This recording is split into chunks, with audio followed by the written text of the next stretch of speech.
বাবা বড়কাছারি মন্দির হল গ্রাম বাংলার লৌকিক ধ্যান ধারণার ও বিশ্বাসের প্রতিষ্ঠা পাওয়া হিন্দুদের পূজা অর্চনার স্থান। পরমেশ্বর শিব এখানে পূজিত হন। বর্তমানে এটি স্থানীয় মানুষের গ্রামীণ জীবনচর্চায় এক বিশেষ স্থান অর্জন করেছে। এটি পশ্চিমবঙ্গের দক্ষিণ 24 পরগনা জেলার বিষ্ণুপুর থানার বাঁকড়াহাটের নিকটস্থ ঝিকুরবেড়িয়া গ্রামে অবস্থিত। মহানগর কলকাতা হতে সড়কপথে 30 কিলোমিটার দূরে অবস্থিত এই বাবা বড়কাছারি মন্দির। গ্রাম বাংলার লৌকিক দেবদেবীর শেষ নেই। গ্রামের পথে ঘাটে বিশাল প্রান্তরে কোনো বটবৃক্ষ তলে আসন পাতেন গ্রামের এই সব দেবদেবীরা। পুরাণবর্তিত দেবদেবীর তালিকায় হয়তো এদের দেখতে পাওয়া যায় না। কোথাও এরা স্বয়ম্বরে প্রতিষ্ঠিত, আবার কোথাও বা সমাজের নিম্ন স্তরে উঁকিঝুঁকি দিয়ে প্রবেশ করে। স্থানীয় রীতিতে পূজা অর্চনার নানা জাতীয় বিশ্বাসের ও সংস্কারের প্রতিষ্ঠা লাভ করে থাকেন। পরে উচ্চবর্ণের মানুষের দ্বারা নিয়ন্ত্রিত হলে ব্রাহ্মণ পুরোহিত পূজা অর্চনার মধ্য দিয়ে সেই লৌকিক দেবদেবীর পৌরাণিত্ব প্রাপ্তি ঘটে। ঠিক এমনটাই ঘটেছিল বাবা বড়কাছারি মন্দিরের ক্ষেত্রে। দক্ষিণ 24 পরগনার এই ঝিকুরবেড়িয়া গ্রামটি একসময় জমিদার সাবন্য রায়চৌধুরীর অন্তর্গত ছিল। স্থানীয় লোকমুখে প্রচার আছে, বহু বছর আগে এখানে এক জঙ্গলের মাঝে একটি মহাশ্মশান ছিল। এই শ্মশানে নাকি গভীর রাতে স্বয়ং শিবশম্ভু ভূতনাথ বেশে বিচার সভা বসাতেন। সে কারণে স্থানটি অনেকে এখনও ভূতের কাছারিও বলে। অধিক প্রচলিত কাহিনীটি হল 1740 খ্রিস্টাব্দে নবাব আলীবর্দী খানের শাসনকালে বাংলার আক্রমণকারী মারাঠাদের অত্যাচার ও হামলা হয়। সেই হামলা থেকে বাঁচতে এই অঞ্চলের হিন্দু সম্প্রদায়ের মানুষজন প্রধানত একটি স্থানীয় শ্মশান সংলগ্ন জঙ্গলে আশ্রয় নেন। কিছুকাল পরে এক সাধু ব্যক্তি শ্মশানের জঙ্গলের মধ্য দিয়ে যাওয়ার সময় কিছুদিন শ্মশানে আশ্রয় নেন।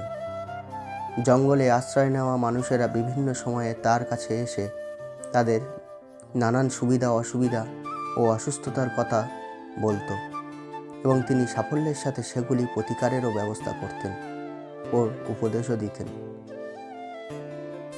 নানাভাবে উপকৃত হতে থাকতেন স্থানীয়রা। ফলস্বরূপ বাকসিদ্ধ সেই সাধুপুরুষ তাদের কাছে ভূতনাথের প্রতিরূপ হিসাবে গণ্য হতে থাকেন। পরে মারাঠাদের সঙ্গে নবাবের শান্তি স্থাপনের পর বাংলার অন্যান্য স্থানের সাথে এ অঞ্চলের প্রভূত উন্নতি হয়।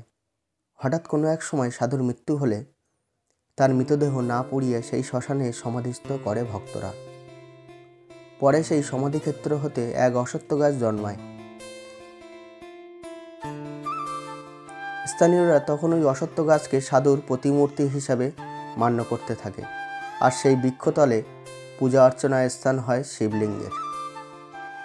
মানুষজন তাদের মনস্কামনা গাছটির কাছে জানালে অদ্ভুতভাবে পূরণ হতে থাকে, আর সেই বিশ্বাসে ভর করেই স্থানটির মাহাত্ম্য ছড়িয়ে পড়ে। সালটি ছিল 1978। বন্যায় অশ্বত্থ গাছটি ব্যাপক ক্ষতি হয়।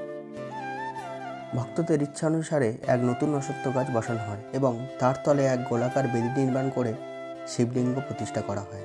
বর্তমানে এটি বাবা বড়কাছারি মন্দিরে পরিণত হয়েছে। এখানে প্রতি শনি ও মঙ্গলবার বেশ ধুমধাম সহ পূজা হয়। বহু দূর দূরান্ত হতে ভক্ত মানুষেরা আসেন নিজেদের মনস্কামনা নিয়ে পুজো দিতে। তারা এক ছোট্ট কাগজে তাদের প্রার্থনা দরখাস্ত আকারে লিখে মন্দিরের গায়ে বেঁধে দেন। তাদের বিশ্বাস এতে দুঃখ কষ্ট লাঘব হয় ও মনোবাঞ্ছনাও পূরণ হয়।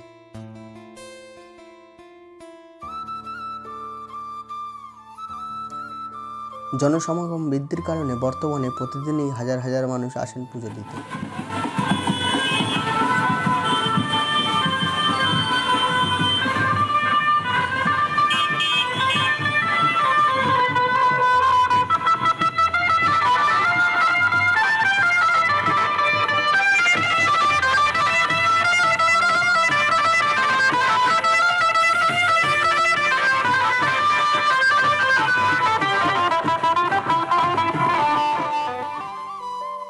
এই মন্দিরের ভিতরে ক্যামেরা করা এবং ফটো তোলা সম্পূর্ণভাবে নিষিদ্ধ এবং এখানকার প্রচলিত নিয়ম অনুযায়ী নিজের পুজো নিজেকেই দিতে হয়।